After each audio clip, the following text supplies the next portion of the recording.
Hi guys, welcome to Into the Square, your weekly social issues and current affairs podcast. I'm your host again, Sanjo, and today we have Kishore and Bishop. Where's Bidan? Oh, Hi nah, we don't need guys. that waste man, bro. Exactly. Get out here, man. Now Just sounds dragging into us cussing down, out. bro. It's just dragging. He was just dragging us down, Finally, we got to start it on time. innit? Yeah, but anyway, so today we got another important topic. It might, come as a surprise to everyone because it's something, out there. And it's something that, a lot of people may not have thought about, even though you see it every day almost. So it's about homelessness, okay? So we thought about doing this topic because since obviously since a young age we're exposed to a lot of homelessness and we see loads of people in the streets. We see people, that are less privileged than us, and they're basically fighting for their lives in the streets. And we thought why not have a conversation about such an important issue that we don't actually talk about a lot, and I don't think it's actually talked about enough in society. And a lot of focus is not even given on it, and even from the government, even from the people higher up, there's not enough going for these people to end homelessness and things like that. So yeah, we thought we should put some light on it and see our thoughts and share our thoughts on this important topic. So one of the first things we thought we should think about is just generally what are your guys' views on homelessness, and if you think it's a big problem in society, and are we doing enough to reduce it, and what could be done more, and how do people actually become homeless as well? That's some of the things that we could think about as well. So yeah, generally, what is you guys opening views on homelessness?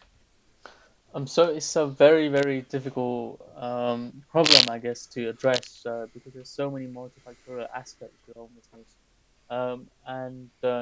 Considering that we live in a society where social security is put, is put in importance. So, compared to somewhere like America, or UK is quite a bit more left wing and a bit more um, so what do you call it, like social, so it's not, Socialist. socialism, Socialistic yeah. views, yeah, The yeah. policies and the views are a bit more socialist. So you would expect that something a social issue like homelessness would be better addressed by the government and just by local councils as well. But I think that where the problem comes is that even if you do put those safety nets and those barriers in place so people don't end up homeless, um, it's about how do you even get to those people. And I feel like certain ways of solving this could be something like universal basic income, but I guess it's a problem that's quite difficult to tackle. Yeah, I think Yeah. it's obviously it's a major issue, but it's always an issue that always gets overlooked. I think because we don't. It's not really affecting us. It's not affecting the general population that much. I feel like we just sort of ignore it. Well, where it's a growing issue, especially after COVID and the pandemic. You see more and more people going into poverty, more and more people losing their jobs, losing their livelihood, and forced out to they're forced to live in the streets. And I just feel like the government clearly aren't doing enough because they've, let's face it, I think they've just got more bigger priorities.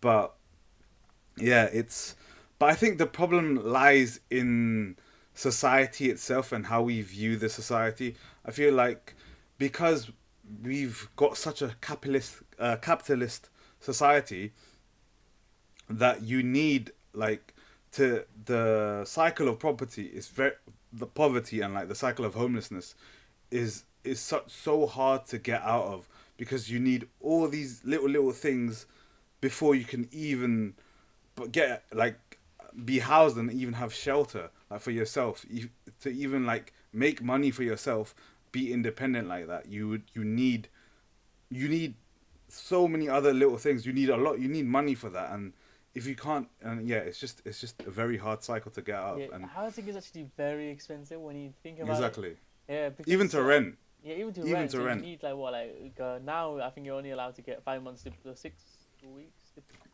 deposit. Before, people could charge like the 2 months deposit or like some extortionate amount, but now that's reduced. I think there's a law where um people that let their homes can only take like 1 month's deposit or something. Mm. But that has improved a bit.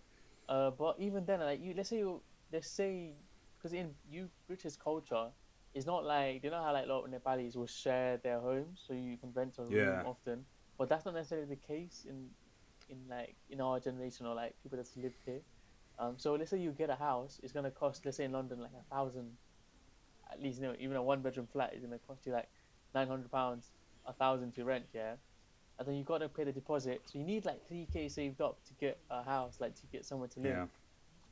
So it's quite a lot of money. Yeah, I think that's quite important that you guys raised that issue because I hadn't actually thought about it, and it's like the people that are at that stage, like even like every penny, every pound counts for them, and for them to even like get like a 3K or 2K deposit or like initial amount, it must be really hard for them to get out of that cycle, and that is something that, obviously, like Kishore said, like we kind of don't even think about regularly in society, and we don't actually like pay a lot of attention to it. Um, and another thing that you guys mentioned was quite interesting was like the fact that UK is generally considered a more of a socialist society and a socialist views compared to like America and other countries. And even in here, like we're getting so many people that are homeless, so many it's increasing as well. And for it to be such a big issue here, you couldn't even imagine like in America how much even a bigger issue that it would be, and how much more people are suffering with this homelessness issue. So I think that's quite important. Like things you guys raised. One thing though I wanted to ask was like, even myself, I didn't really know much about homelessness in terms of like what different types of homelessness. Because for me, like whenever I think of homelessness, I literally just think about people just living in the streets, people just there in their like cold at home, just in the streets, like next to like like their dogs or something, people giving them change and things like that. That's the first thing that comes to my mind. But like, do you know any other types of homelessness that you may not have considered before? I think like squatting, when you're the people that you get a lot of squatters who they just they just take over like abandoned buildings, abandoned companies and buildings, and they basically, it's just shelter for them. There's no heating, there's no running water. It's just there for shelter. So I think that's another type of homelessness, and like people who, yeah. But They're no, I also don't know that much. temporary Yeah, temporary. hostels. Yeah. Given that, and I think like for homelessness, when they try to rehabilitate, or like try to Re- rehabilitate them back into society. I think hmm. they stay in like hostels or something. They can help you get housing, but for that you have to be like sober for that, and then that's where like Yeah. problems gonna rise as well, because people are so addicted to drugs, and it's quite like taboo to drugs such Yeah. as heroin or like cocaine or crack cocaine and something like that. So it can make it quite difficult, especially when you have that. Uh, it's like we need to look at them as more like, I guess, as someone who's suffering. Humans. Yeah, no, more like a, how we look at patient. It's like addiction is a disease of sort. So Yeah. when you put those sort of boundaries where they can't do this or they can't do that for them to get that support, it's kind of like, I think it's quite ironic in a sense, because it's kind of like saying, let's say someone is I don't know, let's say someone has like a heart attack, yeah, and then it's like saying, oh, if they have chest pain, we're gonna treat it. Like it's just a bit silly, isn't it? Like, because obviously at the end of the day, the cause of the homelessness would be their addiction, but then if they're addicted, they can't get help. So it doesn't make sense, no? It's quite contradictory. Hmm. Yeah. Yeah, no, that's quite interesting. Yeah. No, go on, Kishore, go on. I was gonna say it's just it's a vicious cycle for them, because like most of the people who do get homeless, it's not the case that, even because Bishop, you said they're addicted, so they're homeless. Most of the case, I feel like it's people get homeless and they just have nowhere to turn to. There's nothing for them to do. There's no help. So like they come across it as a coping mechanism. They find drugs. Because like some of these drugs are going to be like crack cocaine, and that it's very cheap to get, like. And so I feel like they go through this vicious cycle of like being out on the streets. There's nothing for them to do. They can only beg for money. And they're just living in the streets. So they'll turn to alcohol and drugs, because what else is there for them? Like, I feel like it's a very inner pain that they want to try and like numb, and it's a very sad thing because like the situations that arise for them to become homeless, it could just be like a snap thing. It could just be in an instance where they become homeless. I'm sure they're poor, they're in poverty, but the snap decision, oh, they got fired from their job, and then like it's like a snowball effect, and it can be quite quick for people, for homeless people as well. Yeah, and I think, yeah, you guys mentioned like how, like, you should obviously see homelessness as not just one thing, because you guys said obviously about substance misuse and things like that, and being fired from jobs. Like, it's a lot of more things that are involved for you Yeah. to get homeless. It's not just the fact that some people just are poor and they just become homeless. Like, and another thing that you just said about you can just be fired from your job. So like you can be fine at one moment and the next moment you feel like your world's just tips upside down. So it can happen to anyone. I think that's one of the main things like we have to like bear in mind, because it doesn't take long, like you said, like the snowball effect of having a job and then going around trying to find jobs, especially like in the COVID market that we have right now, like it becoming harder and harder. So it becomes like so demoralizing for them as well, because not getting jobs from one place to another, and then losing more and more confidence, losing more and more hope, and you just think like there's nothing else there's nothing worse to live, and they just start getting into substance misuse and things like that. So it just, like you said, becomes like a very vicious cycle that they just be part of, and they just don't see how they can like get out of it. Yeah, and then you guys talked about, obviously Bishop said about seeing the homelessness as like a patient, So treating homelessness doesn't mean just providing housing. It means doing everything else as well that you require to like live in a society. So like you could think of it as like providing them with jobs, providing them with food, providing them with good like community, good education and things like that. So I think that is one of the main things as well that you have to address for you to ideally address homelessness as one. Yeah. Because all of these things come hand in hand, and and it's important to address that. But when I talked about different types of homelessness, I meant So we talked about rough sleeping, and one of the terms is called statutory homelessness, which is basically where you have like temporary housing, like shelters and things like that. And then also like another one is like which I didn't obviously think about was it's called hidden homelessness. Or like couch surfing. So Like couch yeah, surfing. exactly, Yeah. yeah, exactly, like sofa surfing, and even like staying in hotels and hostels. So like they have money, but they just don't have enough to like buy a house or like rent a house properly, things like that. So eventually, these are the people that are at quite high risk of being homeless, and they eventually do go down the spiral and then become into temporary housing, and they start getting substance misuse, and they might even end up being rough sleepers and things like that. So it does like you said, go down that vicious cycle. So if you were to just guess roughly how many people like overall are into these categories, like as in just as a whole as homeless in UK, considering let's say like a UK has a population of 60 million or 65 million, what would you guys roughly say? I know it could be it's just a hard figure to just point out. If you were to say like let's say Like I think with one homelessness, I think it could be as much as like 1 million. I'm not gonna lie. I was gonna say like 2 million. I was gonna say 2 million at the bat, straight. Because Really? I've seen it so much. Like even in my area, you walk down the streets like 2 minutes, and there's just like these people like just on the streets, and they're sleeping bags. And you see a lot in Liverpool as well. That's the thing that surprised me most, because when I went to uni in Liverpool, they were just everywhere. Like it was really a very sad sight to see. You'd see it. I think Liverpool, that's the one city in the UK where I've seen a lot of like homeless people, and it wouldn't surprise me if it was in that million figure. Mm-hmm. Yeah, no, okay, so to break it, it's not actually as high as you guys Oh, are okay. saying I it. mean, that I think it people may Good. be because like, no, I think because it's because we're emphasizing a lot on it. I think so. Basically, overall, it's about 275,000 people are homeless in the UK. Well, that's so. Um, How is that figure predicted though? Is it like Exactly. like people are homeless, or is it like the couch surfing and all that hostels? Like those are gonna be hidden, right? So Maybe that's just Yeah. just the actual like sleeping on the rough sleeping. But the people I feel Yeah. like that are couch surfing, staying in hostels and don't have like a permanent home, that's probably that figure's probably like way up there, like Yeah, that one. exactly. Because it's quite hard to find those hidden figures, obviously, Mm-hmm. and they're always like underestimated, aren't they? So Mm-hmm. Mm. I think, yeah, you guys may be right. It might be close to a million.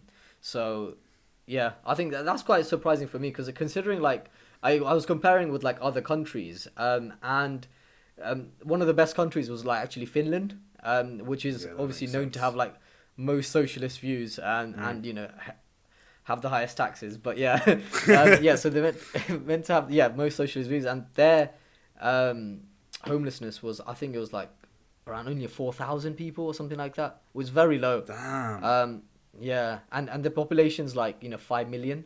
So if you want to do the ratios, it's about like saying 40,000 for here, Mm. or 45,000, which is a lot less than what we have here. But yeah, Yeah. I think maybe that shows like the type of directions that we should be heading in towards, like if we want to eradicate homelessness eventually. And there was actually quite a few policies that Finland introduced that we can talk about later on, and I'll mention that. Um, so yeah, if you were to also say like how do people get homeless? We mentioned obviously jobs. You can lose your jobs and things like that. What else do you think could lead people to being homeless? Do you think? It's just about like if you're not making a certain amount of money, like if you're not making what's I don't know what the standard is. Like let's say in London for a hostel you need like £20 a day.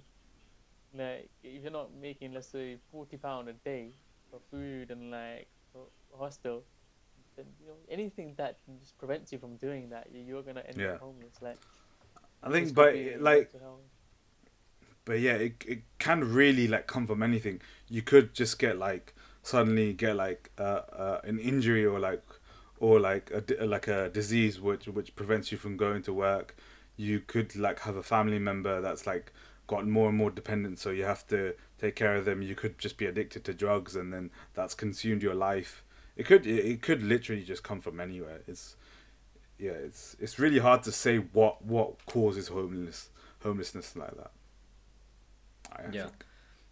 Yeah, I think. Well, I mean, looking at the facts, like it seems to be like the highest reason that people seem to be homeless is because of like how how they're like it's like they move out of their parents' house and Mm. they want to like do something for themselves, or like let's say like they've had like arguments with their parents or their family and they want to like have their own life, and it's those people that like they're not ready to like be fully independent, but they Yeah. feel like they should just because some other people are doing it and things like that. So it seems to be most people that are like out of they just become an adults, and they're um you know left their parents and family, and also um the other reason was the fact that like if you like you said you may lose your own home, so like there's like you may have like mortgages that you need to pay, you may have like rents that you need to pay, and we've talked about that, and that's quite that's quite self-explanatory as well, I think.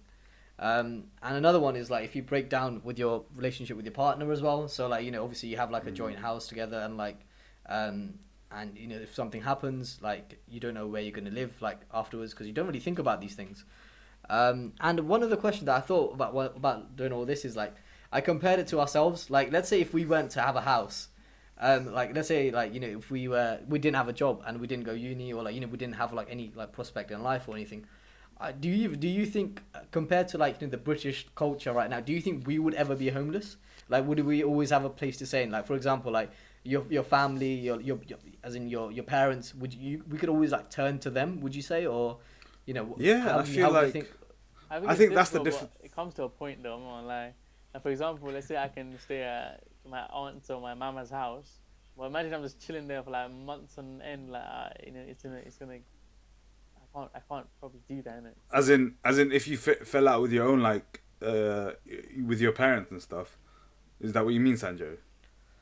Yeah, no, as in like let's say if you fell out with your parents, or like you just wanted to become independent, Yeah, and because do you not feel like in a generally the society in the UK there is a general culture of like you have to be independent by 18 or 19 yeah, or 20, and like whereas like for us obviously it's very good that we do, but you still have like that net to fall back on, I feel like with us, yeah. That's and then and then yeah, like I mean, obviously, I'm not saying like we're just bums and we just stay with our parents. You know, that's what I'm trying to say. I But am. So am I now. Well, why is he no, at in but us? yeah. Why is he at in us? Innit? No, but even for you two, like for example, like even if you get a job, like Kishore's got a job right now, but I'm like, jobless. yeah, like, but people would think, like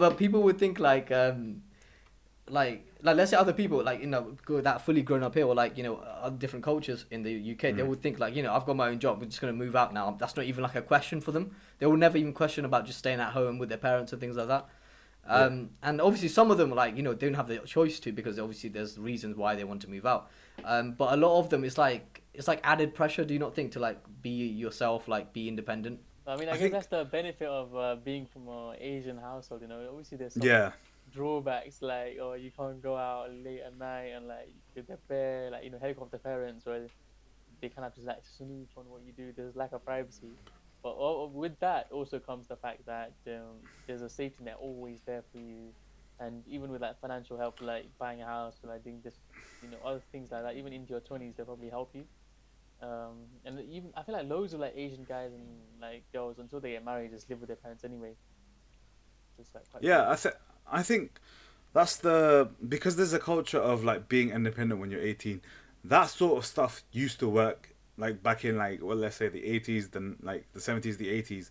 That sort of stuff used to work because like the housing was affordable back then. Like you could buy your own house by the time you're like 21, 22 because housing was that affordable. Now you have to scrimp and save so much. It's so hard now to actually buy a house, to even rent, and like depends on where you are.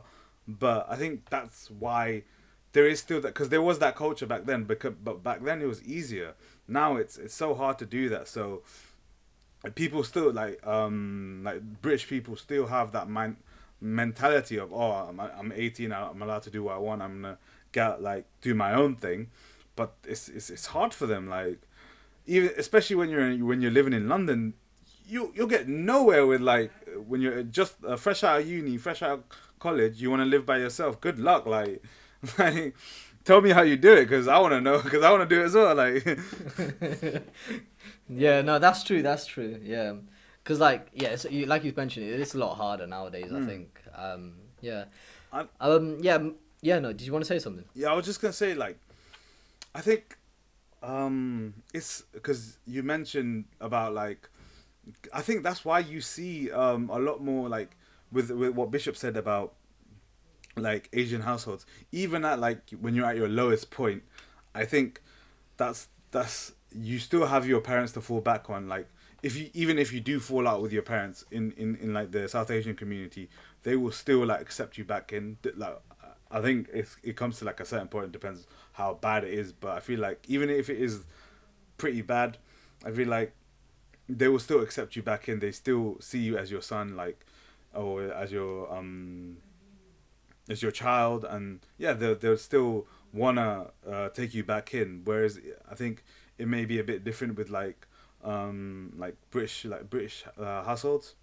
I don't But think I'm I, not No, sure. that I is I don't true. could. think it's like white parents will take you in. I just feel like No, it's no, no. I'm not more. saying that, but it's like But we got to understand. Yeah, it's we're talking about from a perspective where like we're brown, but our parents are very stable in it. Like our yeah, parents are they're in a yeah. That position makes where sense. they can do that. They can afford to do that. Yeah, Imagine they were like literally on the edge, I or think living paycheck to paycheck, and like they couldn't afford to have you because they live in a one-bedroom house, or like they just live in like one room. Like there's loads of brown people that live in one room in it, like a couple is in one room. yeah. So if they're living there like that, and you're like 21 and he's still like bumming about, then I mean, they what else? they might not be able to in it. I don't feel like Asian parents still because back in Nepal, like even if you're like very poor in the Nepalese household, you still have like the son living at home with them. You still have that sort of mentality. I think it comes to the culture because with yeah, even if I feel like if you're in an Asian household and you've got a one bedroom house and you fall out with your parents, they still want to like take you in. Yeah, They'll I feel still like the I feel like threshold that's is still lower. Like the threshold. Yeah, yeah, like white parents will probably still like in British yeah, culture yeah. they will still do it, but I feel like the threshold Mm. at which they will start to still allow you to fall back is a bit higher than for brown parents. Yeah, But yeah, like brown parents, even if they're like literally living off pennies, they'll still kind of support. yeah. You're right. I agree. No, that's true. Okay. If I could just talk more about like the stigma mainly, I think around homelessness as well. Hmm. Because we've all seen it as well, because even like growing up as well for me, like whenever I saw homeless people, I would think like, what have they done to deserve this or something? Maybe like, they've done something in their life, or like, to be fair, even when I was younger, I used to think like, are they like criminals? Most of these people, are they just druggies? They just, don't have, they're just spending all their money on drugs, so like they can't pay for their own rent, that kind of stuff. So like, even myself had a lot of these stigma towards homeless people until I actually knew like how they get to this stage.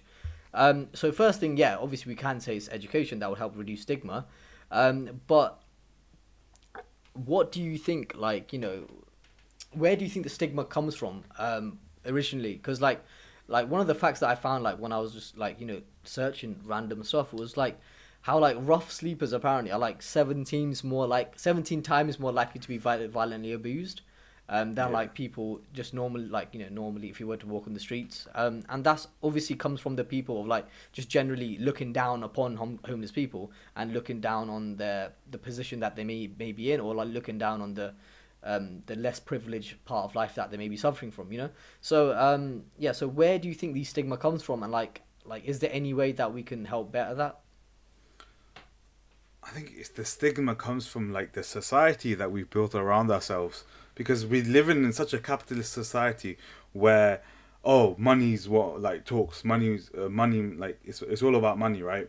And when you see these people like being so poor that they can't afford anything, they have to literally beg on their knees for scraps of food or whatever, you think, oh, like, I think it's just sort of ignoring the fact that, oh, they're desperate and they need help, to like sort of ignoring that fact, and then just putting, so it makes it easiest for us to deal with the fact that they need help, so we just put a label on it and just call it, oh, they're just lazy, they're just bums, they can't get a job, they're just, yeah, they're drug addicts. I think it's easier for us to label them that, rather than address the actual problem, which is Yeah. our society.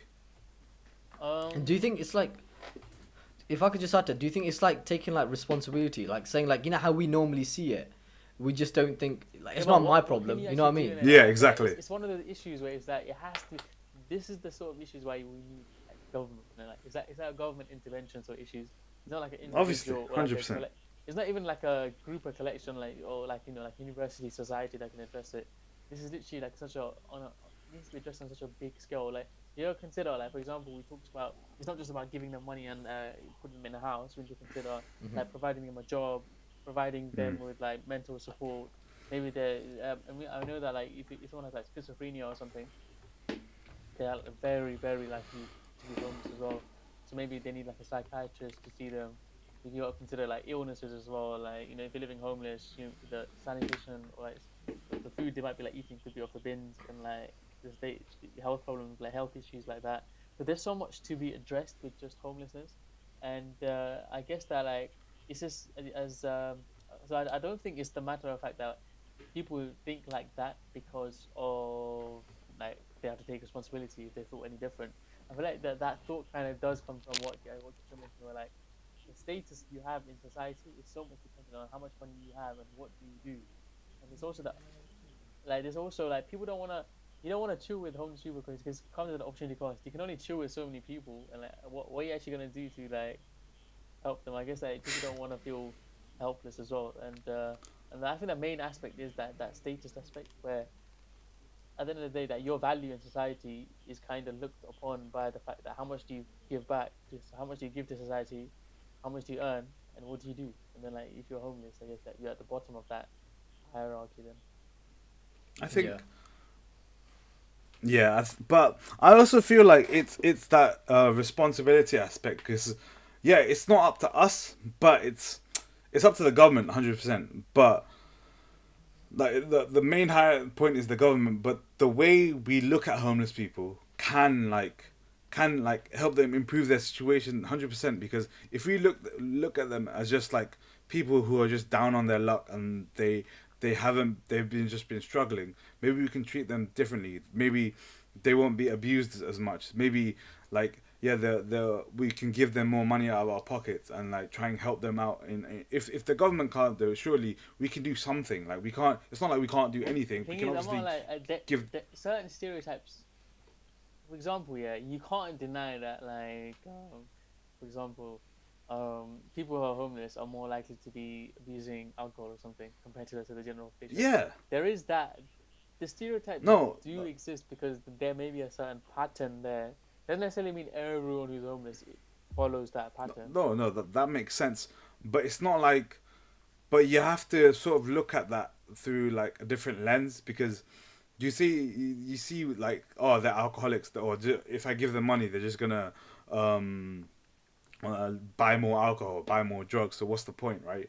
But I feel like you're looking at the lens through your own like your how you see it, but what behind that picture, what you see is someone that's probably turned to alcohol because it's too cold in the night, so the alcohol is the only thing that warms them up, or yeah that because he's struggling so much, but then alcohol's there. It's just like it's a coping mechanism. So you don't see that sort of like that sort of behind the scenes in a way. Yeah, I think it's important, like space, especially to reduce stigma is not just like Ashur mentioned, not just see it in your view, but also see it from their point of view, as to just know their story behind how they've turned homeless. And I think once you see most of these people that have turned homeless, you generally people would have less stigma towards them. I think because then you think like, yeah, they're fair enough. Yeah, they do have these misuse or whatnot, and they have been involved with violence. But there has been a reason of when they have like turned to that. You know what I mean? So I think it's very important if we could think about that, like the background of them as well. Yeah. Start this question again. Start the question again.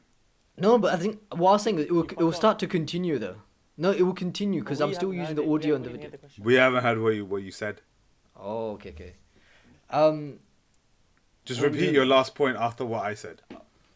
Okay, yeah. So yeah, the main thing is like what Kishore mentioned was like how we should look at homelessness in terms of not just our point of view and also through the lenses of them as well, and learning their backstory as well, because once you understand their backstory and understand where they the struggles they've come through to become homeless now, it makes us have less stigma towards them. And I think that's one of the main things that we have to understand. And yeah, just make it understand like we can become to that stage as well. And you wouldn't want them to people walking to think of us like as just useless people, because there's some things that happen in our life that have maybe bad luck, or that could not have controlled that has led us in this moment. So I think that's one of the things as well that we can do to help reduce stigma as well. I think another thing is like you can't just think of homeless people as just like they're like done with their life now, they can't get back on their own feet.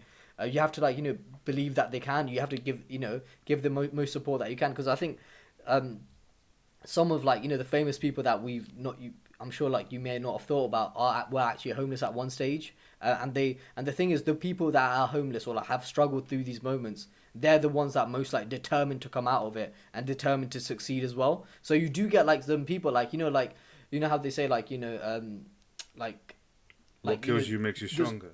Yeah, that similar to that, like like the diamonds are made in like the rough.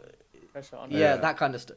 Exactly, that kind of stuff. So like you see some people that will come through this and like they will literally be like one of the most famous people. Like for example, like Daniel Craig, Jennifer Lopez, Steve Jobs even. These are like some of the people that were homeless once, but then having this determination, they've been so successful in their life. So I think it's very important to know that these people they're not just dumb, or they don't have education and things like that. They do have like a very bright mind, but they're just in like a bad situation and just through bad luck and that kind of thing. So I think having that outlook really helps reduce stigma, even just internally as well. I think I feel like even like talking to them, because that probably just improves their day so much if someone just spends the time to like just hear their story for like 5 minutes or something. because they must feel incredibly lonely, just like by everyone just walking all over them, and they're just like, yeah, they must feel everyone just walking all over them, just begging for spare change. If you just, even if you don't have any money to give them, if you just spend 5 minutes like listen to their story, I feel like it would improve their day so much, because they can see that, oh, some people actually treat me like a human being and not just like a waste of space. I feel like Yeah. that's important for their life as well. I'll say the Yeah. solution is universal basic income, guys. Yeah. Because I mean, have you guys read even so like, let me make my point now. So have you guys read okay, sorry. Freakonomics? So it's like a book that just talks about different aspects. It uses economic like kind of analysis to look at different just different aspects of society, like different uh things, like for example like teachers identifying like how teachers change their mark to the students to make themselves look good and things like that. So one of the analysis, so one of the point that what this book makes is like, for example, let's say you have a social policy. Sometimes the issue is that the social policy might not necessarily reach the people who most need it. So, for example, let's say you have a system where you're going to try to help the homeless. So, how are you going to reach them? Like, are you going to make it online? Okay, so these guys don't have phones. Okay, are you going to like make it so they have to come and fill out a form? So, what if they have bad mental health, or like maybe they're schizophrenic? Like, how are you gonna reach that person? Like, you get me? So, I Hmm. feel like sometimes like you have to make the policy kind of very easily accessible. So something like universal basic income, where there is not a selection criteria. For example, like, oh, so who is homeless? Like, is it the person who's sleeping on the road, or is it like the people that are in the hostels? Is that person homeless? Or like, there's so many ifs and buts, especially in the borderline aspects. And like, I guess that's where most people are. Most people are probably in that like, or living in the hostels and uh, or like living in like different places, couch surfing. You know, most of the people are probably like that. And then like, how do you identify them? How do you like make them come to you? How do you like address, how do you advertise your social policy? Like uh, how do you make it easy for people to fill in the form? Like is this sort of aspect that kind of prevents social policies from addressing the issues that they actually need to address. So when you Hmm. make a more like a policy or like a social safety, which is you're just giving it to everyone. That means that a person who's schizophrenic, who can't even fill up the form, who doesn't have no idea, can still have that access. You get me? Like when they were Yeah.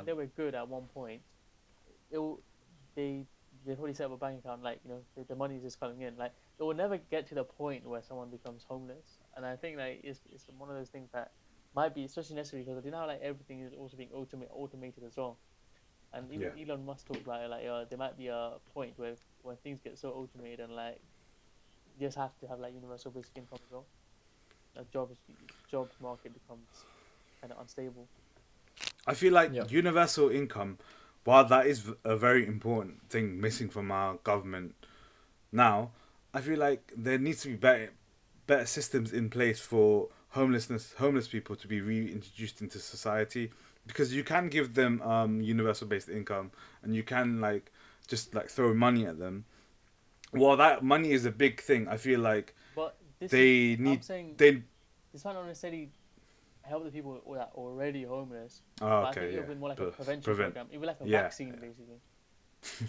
yeah, that makes sense. But I feel like for people that are homeless and want and to like just get them out of that homelessness cycle, I feel like there needs to be systems in place where they can get like a, let's say, a debit card or a credit card, where they can improve their like financial situation, where they can like get a job, a stable job that they know that they can like have for indefinite period of time, where maybe like upskill them, try to teach them good like working skills so they can do better in interviews. And yeah, I think like that's a that's a good system. And what Sanjay, you mentioned about Finland having like their system where, yeah, they have like high taxes, but why is that? Why do you think that is? That's because they take care of their population.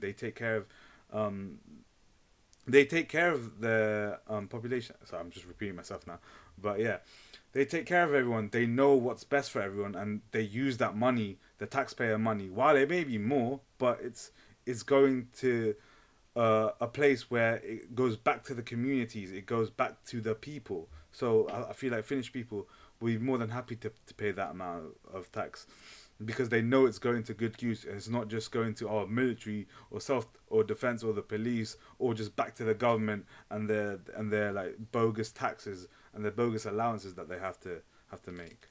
They have. Yeah, no. No, that is a very fair point, I think, because at the end of the day, if you pay tax, you expect something to come in return.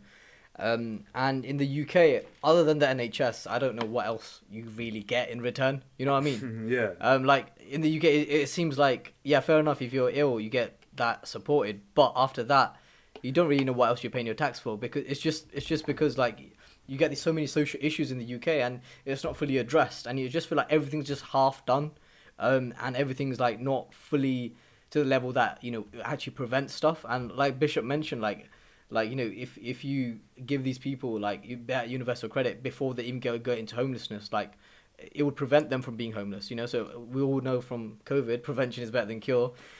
So that is something that I think that could be done more into definitely by the government. So in terms of like looking at where do you think the problem lies then?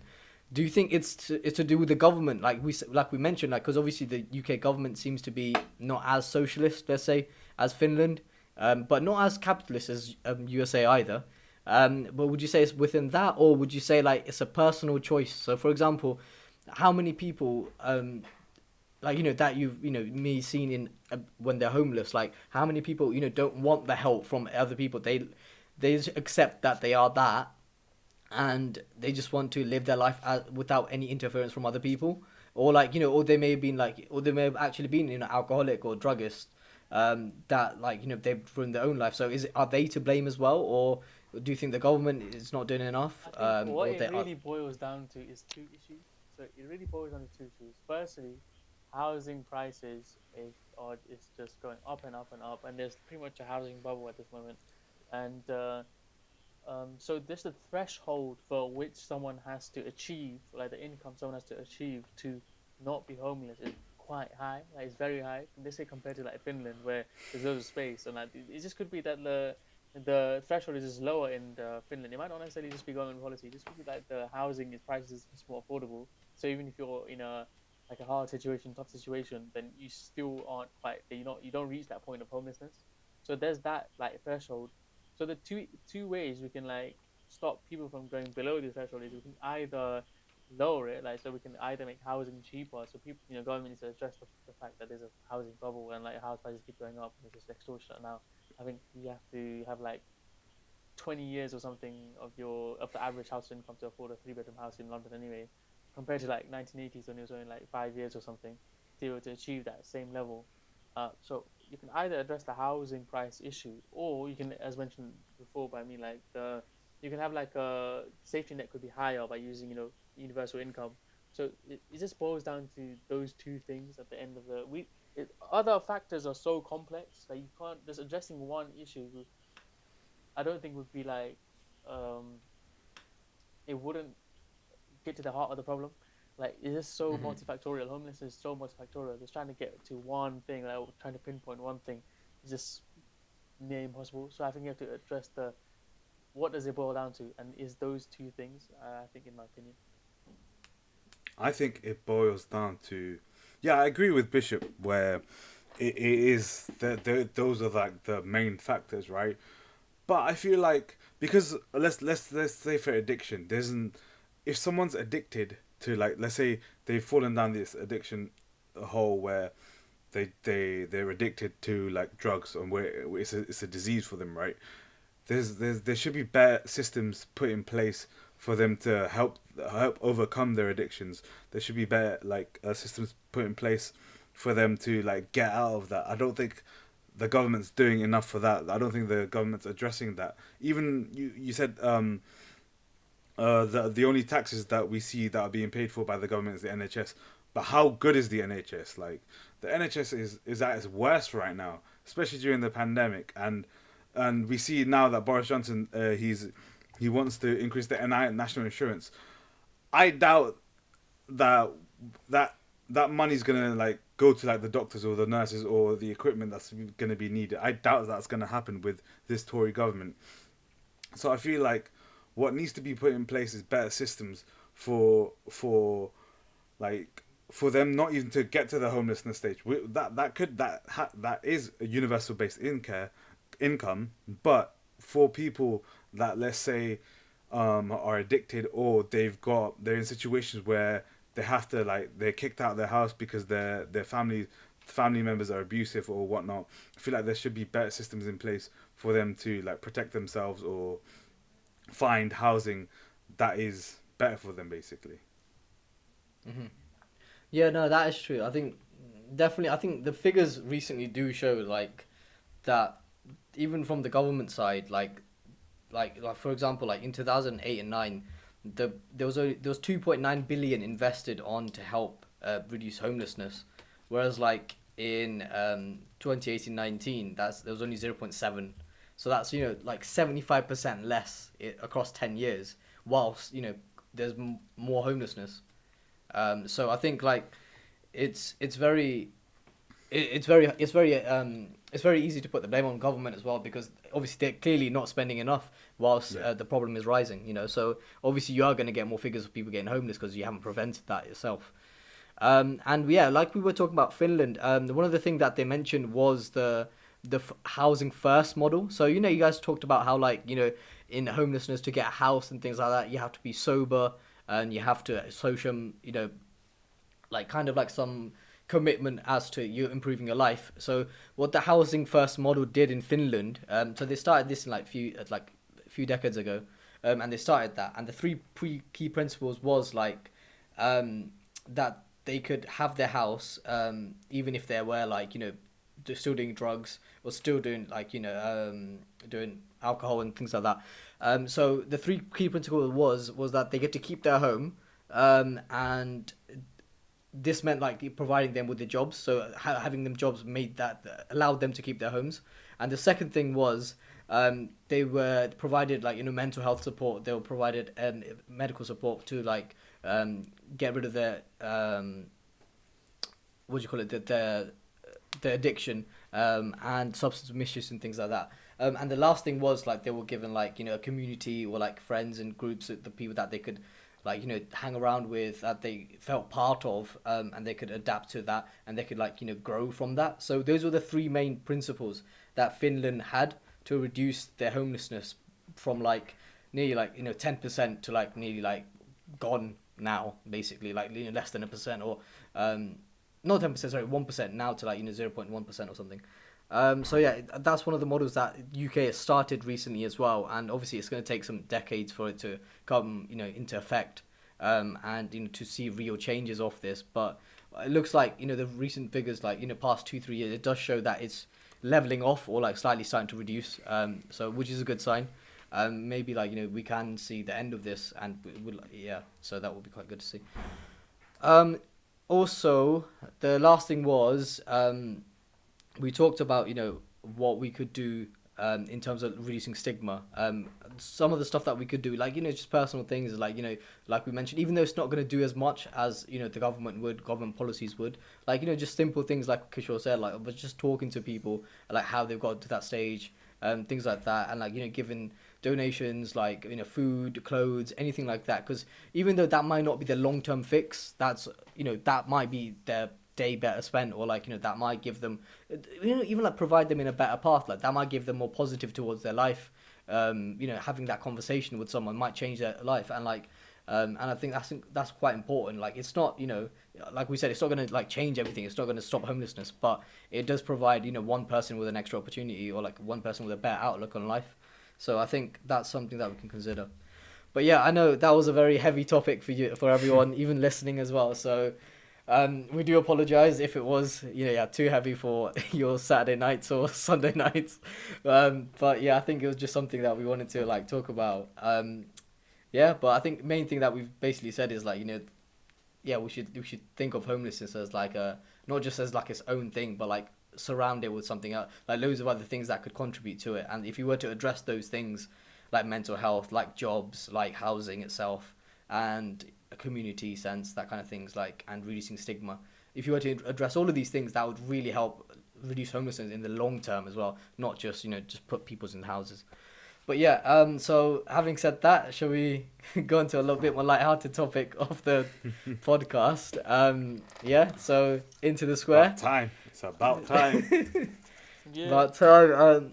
Who's the bishop doing it today? Okay. Who are you gonna ask? Well, I'll ask you, sir. Oh, Sure. Bishop's This guy's deadly gonna- ones, man. he's too deadly, bro. He held back in the last two, so Oh, did I? the last one, Okay. your last Okay, question. this is wait, I'm just gonna ask it, yeah. Like, I'm just gonna. So, when was the first time, yeah, you realized, oh shit, like arranged marriage might be in the cards? Yo, that's Pete. That's such. Rah.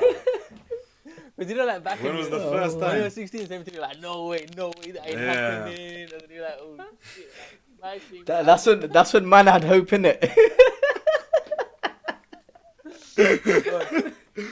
I'd say after my cousin's wedding. So I went to Nepal for my when you cousin's realized you were next. wedding. Nah, I still wasn't next. But I was like, oh, you know what? It's not. But he didn't get arranged marriage. He had a love marriage. But like I was thinking, you know what? Like arranged marriage, it doesn't seem like, because I was talking to my other cousins about it, and they were like, yeah, it is what it is. It's like if you get arranged marriage, they said they would be calm with it. I was like, oh, why? And then they were saying like, oh, it's not like you meet the girl the next day and then you get married or something. There's a bigger process to that. And I was like, oh, it makes sense. And I got like really like into the fact that I'm not gonna find like a Nepalese girl. It's gonna be very hard to find a Nepalese girl by myself in the UK. So why not like get my parents involved and start make them look for me as well. Mm. So yeah, I guess it was so I'd say back in 2018, 2019. Yeah, 2019. Yeah, that's when I started. It's a pretty mature answer, not gonna lie. Yeah. I thought it was gonna be like when your ex dumped you, innit? Oh. I need to have an ex for them to dump me, G. Yo, he's just looking for an ex, man. Some like girl signs his DMs to become his ex. Bloody hell. Mad. All right. Anyway, that was a good one, guys. Thank you all for listening to our podcast, or watching on YouTube. But yeah, keep following us on Instagram, Spotify, YouTube, TikTok. Yeah, sure. Why not? We don't post on Why not? post on there, but you can follow if you want. But yeah, yeah.